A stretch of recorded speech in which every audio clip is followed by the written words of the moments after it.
ওর সাথে আমি না 100 পুরুষ পারবে না।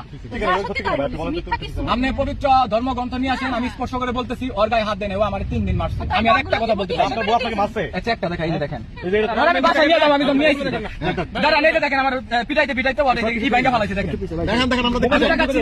আর সবচেয়ে বড় সাক্ষী দিবে, আমি ওর বাড়িতে নিয়ে যাবো। আমার বউ, আমার যে ছেলে মিহালের সামনে ও আমার পিটাইতে অজ্ঞান করে এবং ও পানি ডাইলে আমাকে কক্সবাজার ভালো করে। আপনার বউ আপনাকে মারছে? তাহলে বউ কি বলেন, ও আমাকে স্ট্রং করে এই কথাগুলো এখন বলতে চাই না, আমি শুধু মারারিটা দেখে যাচ্ছি। এমন কে দেখেন মোবাইল, জি এই যে দেখেন, এই মোবাইলটা ঠিক করার কথা ছিল, এটা এই নিয়ে 3বার ভাঙছে। গত 3 দিন আগে আমার ল্যাপটপ ভেঙে ফেলছে, যেদিন রাত করে আপনারা আমার বাসায় গেছিলেন। হ্যাঁ, এবং পরবর্তীতে আমার আংটি কিনে দেয়, আর আমি 10,000 12,000 টাকা চেন কিনে দেই।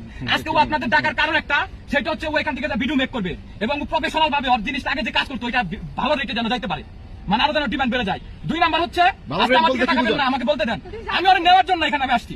আমি ওর ভালোবাসার ছাড়বো না। আমি যদি ডিভোর্স দিতাম আমি আপনাদের বলতাম, উনি আমার এলাকায় চেয়ারম্যান মেম্বার আছে, আমার এলাকায় লোকজন আছে, উনি সেখানে যাবেন, গার্জেন আছে, উনি কেন আমার কালিয়াকুর থানা বাদ তোরা থানায় আসলো ওসির কাছে?